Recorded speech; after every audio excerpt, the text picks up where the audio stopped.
Pronto.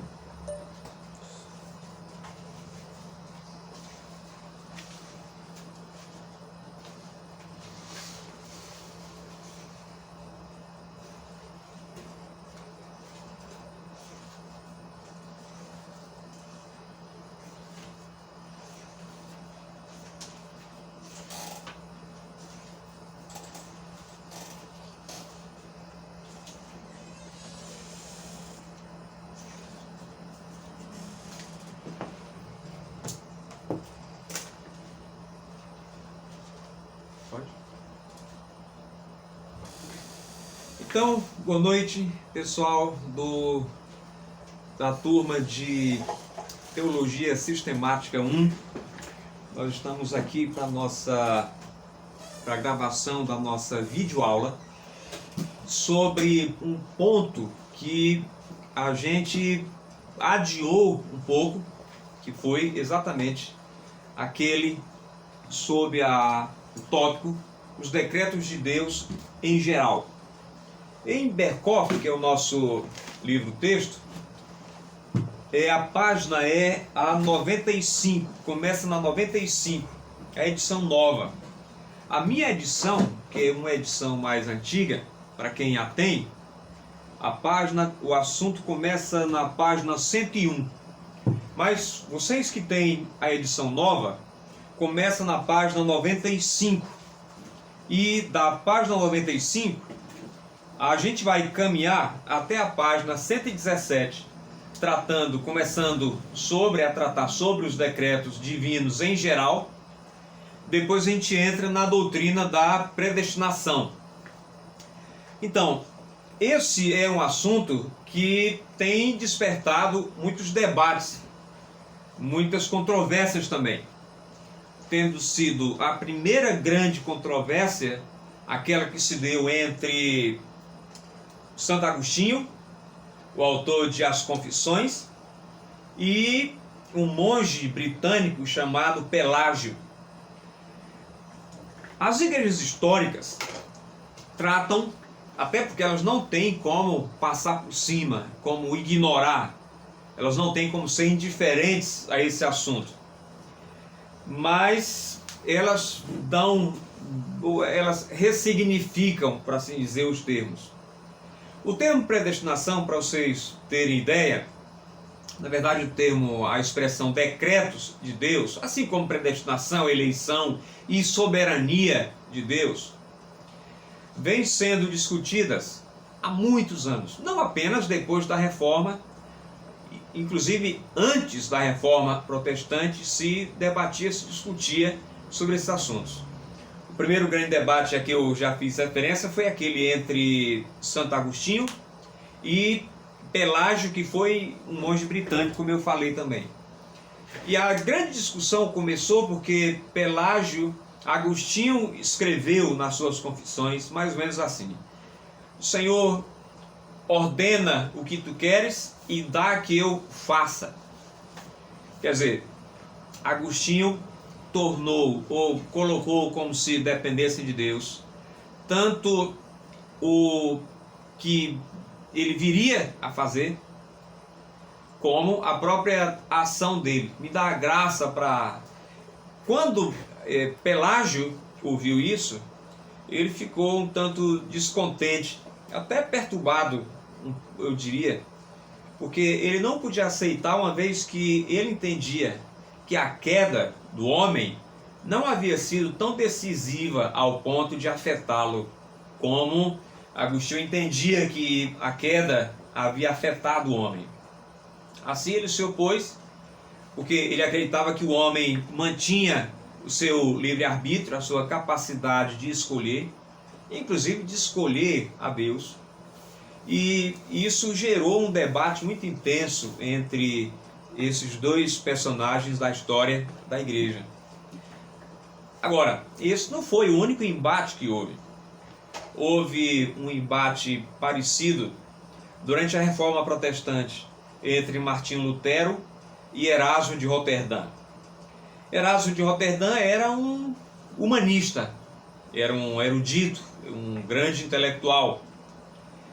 E mas ele não tinha treinamento teológico como tinha Martim Lutero. Martim Lutero era o teólogo. Martim Lutero era alguém que tinha um domínio vasto da teologia.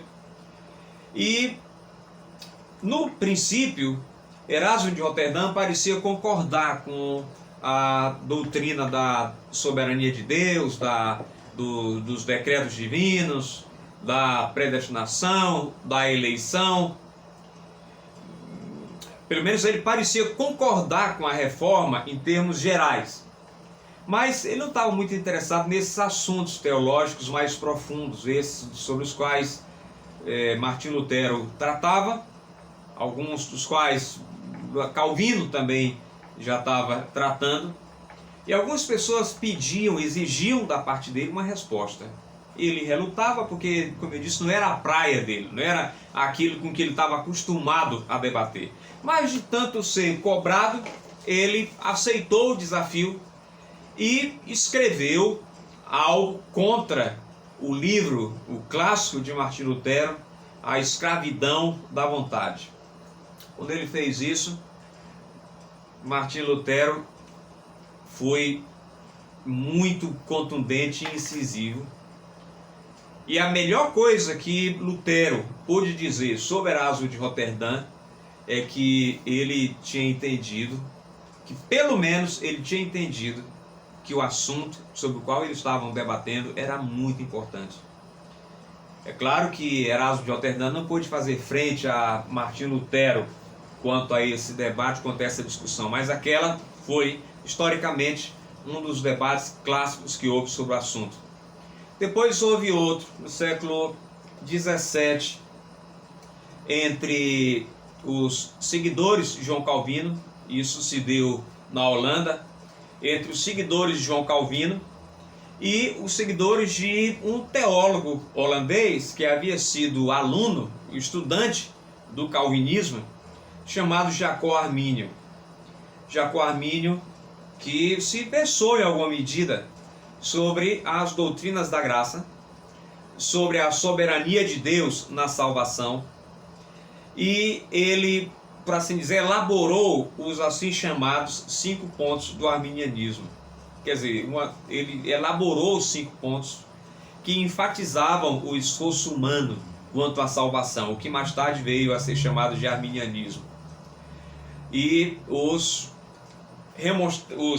seguidores de João Calvino, adeptos da teologia reformada, reagiram aos 5 pontos de Armínio, escrevendo os assim chamados 5 pontos do calvinismo, que respondem pelas iniciais da palavra tulipa, em inglês, tulip. Cada inicial, cada letra significa uma das 5 doutrinas. Então depois houve outro debate, na verdade não foi propriamente um debate, mas foi uma discussão levada por um teólogo congregacional chamado Jonathan Edwards, às maiores alturas. Ele pensou de maneira tão profunda sobre esse assunto, principalmente no livro, principalmente não, nessa grande obra chamada A Liberdade da Vontade.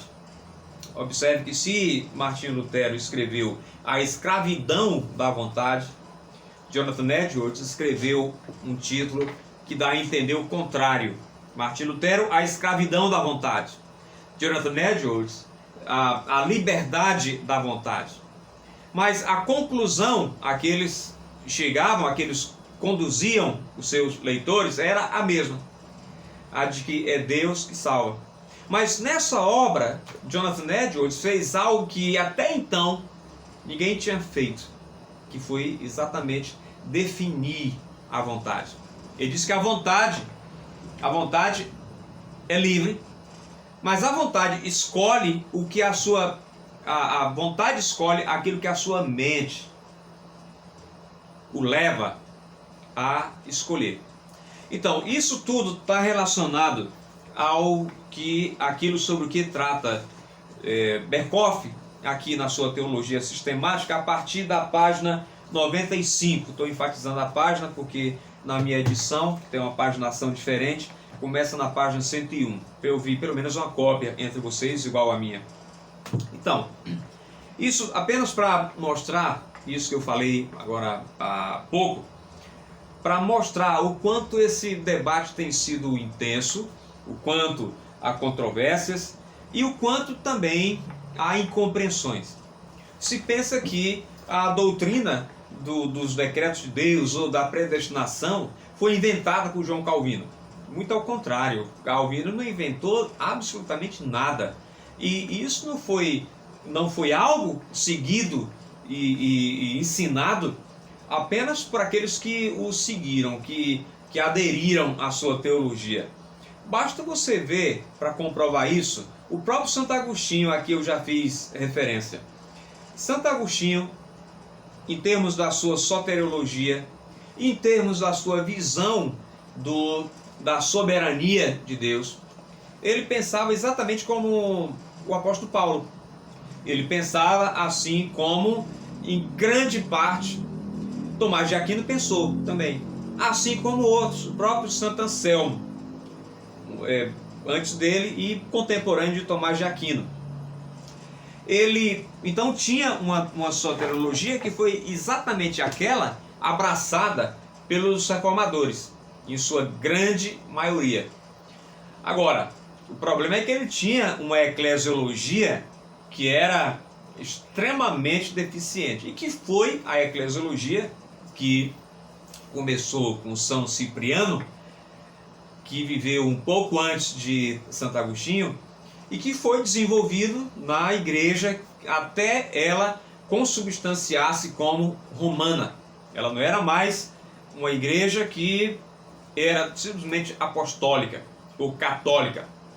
Ela agora tinha distintivos que lhe eram próprios e com os quais os reformadores romperam, porque não faziam jus ao que ensinava a Bíblia.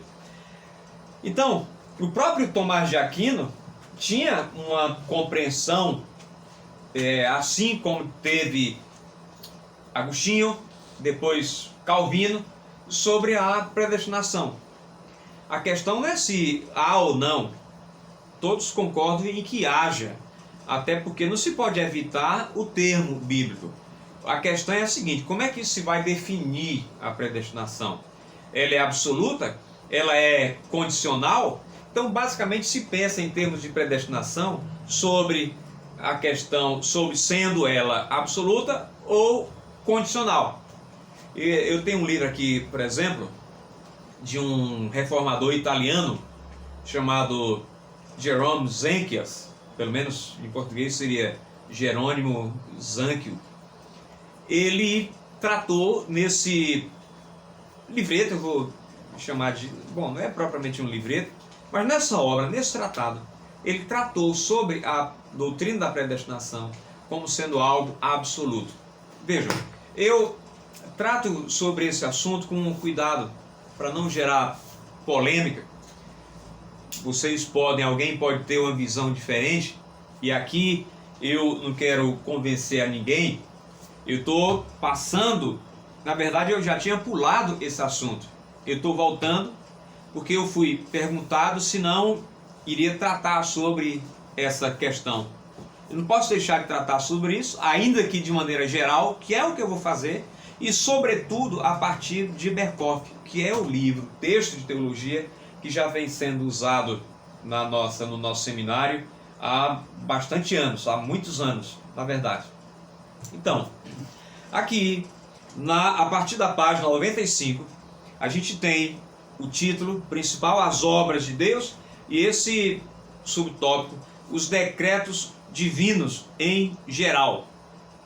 Como eu disse, esse é um assunto sobre o qual não se pode fugir, não se pode simplesmente ignorar. Até porque as igrejas protestantes históricas não o ignoraram. A igreja anglicana se você tiver acesso aos 39 artigos da religião, você vai ver que é exatamente isso que ensina. Se você pegar a Confissão de Fé Batista de 1689, você vai encontrar também. Se você pegar a Declaração de Savoy, em grande parte está lá. Se você for para Lutero, para as confissões, para os catecismos escritos por Lutero. Confissão de Augsburgo, por exemplo, o outro livro, a Fórmula de Concórdia, que é outro símbolo de fé da Igreja Luterana, você vai, em alguma medida, encontrar. Se você pegar as 3 formas de unidade, que são as confissões que subscrevem o pessoal da Igreja Reformada Holandesa, o assunto se encontra lá também. Se você for para a confissão e os catecismos de Westminster, mais uma vez, sobretudo nesses documentos, você vai encontrar esse assunto. Então, pessoal, a questão é como se vai definir. Mas, como eu disse, a gente vai tratar aqui e eu queria que essa aula fosse presencial, que aí a gente poderia tratar sobre as dúvidas, a gente podia, se bem que mais para frente a gente pode abrir um espaço para tratar sobre isso. Mas então, vejam que eu apenas enfatizo que o próprio Lutero, que não era propriamente da ala reformada, ele era um reformador, mas ele não era reformado porque esse termo está restrito à teologia de João Calvino. Mas ele acreditava nisso também. Se alguns luteranos não acreditam hoje, não é por causa de Lutero, é porque Philippe Melanchthon, que foi continuador do trabalho de Lutero, modificou a soteriologia de Lutero, especificamente quanto à doutrina da predestinação. Então, aqui em Berkhof você pode acompanhar, aí há vários nomes bíblicos para os decretos de Deus, tanto no Antigo Testamento quanto no Novo Testamento. E no Antigo Testamento, alguns termos acentuam tanto o elemento intelectual dos decretos quanto o elemento volitivo, quer dizer, o elemento que tem a ver com a vontade, com a volição humana. Então, alguns desses termos têm a ver, podem ser traduzidos, desses termos hebraicos, podem ser traduzidos como, por exemplo, aconselhar ou dar aviso. Você pode acompanhar aí em Berkhof. Eu estou aqui sobre o tópico nomes bíblicos para os decretos divinos. Então, há esse elemento intelectual, além desse que eu falei, aconselhar, dar aviso, sentar-se junto para a deliberação. Também há a ideia de meditar, de ter em mente, de propor-se. E, além desses, há esse outro elemento que eu mencionei, que é o elemento volitivo.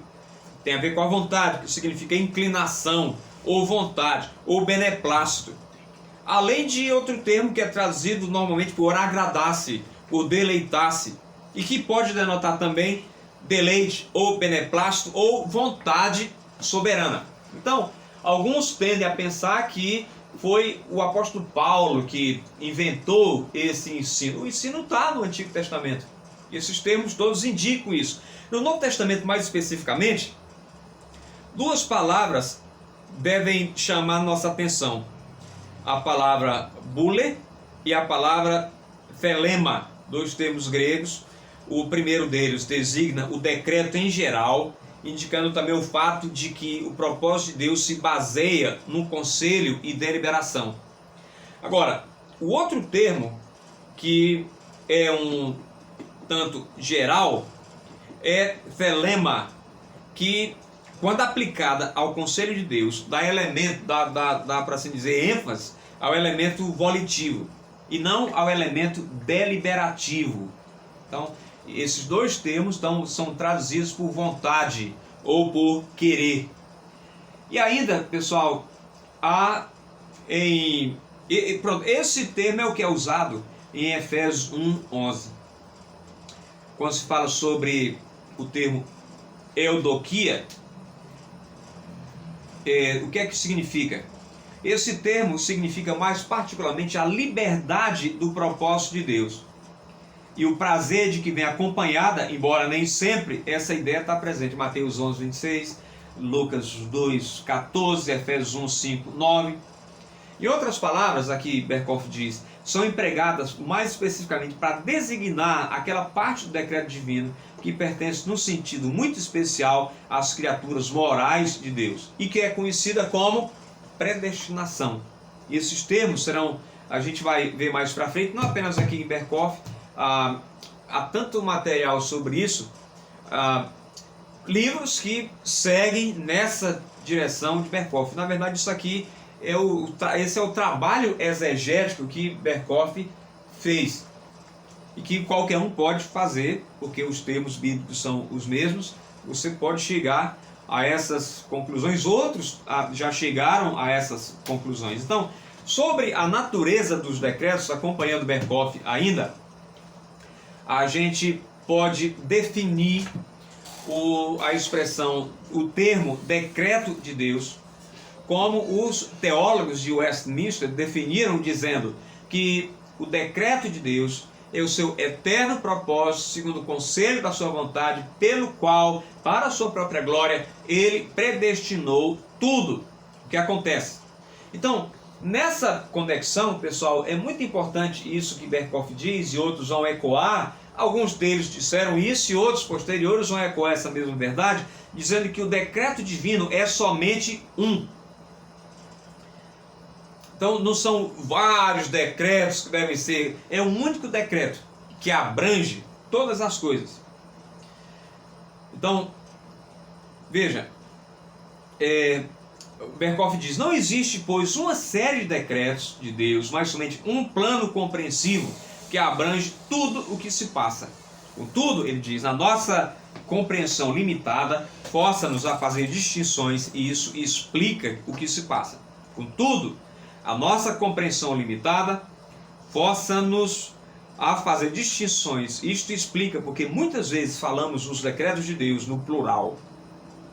Então se usa no plural, mas se referir à realidade de que é um decreto. Então, sobre a natureza dos decretos divinos, ainda, além de que ele é somente um, há uma relação do decreto com o conhecimento de Deus. E aqui eu não vou tratar sobre o que se chama de molinismo, você já ouviu falar sobre isso. Berkhoff não trata sobre isso, eu vou deixar isso de fora. Agora, a questão do molinismo, do conhecimento médio, ideia que foi defendida por um teólogo espanhol chamado José de Molina, e que mais recentemente, ideia que mais recentemente foi ressuscitada por William Lane Craig. Eu diria que entre o molinismo e o arminianismo, a diferença é que o molinismo enfatiza mais, usa mais ou se lastreia mais num arrazoado filosófico, ao passo que o arminianismo, pelo menos o arminianismo de John Wesley, que foi, depois de Armínio, foi o outro grande arminiano, por assim dizer, se apresentava como mais evangélico. Grande parte do que se chama de arminianismo hoje não é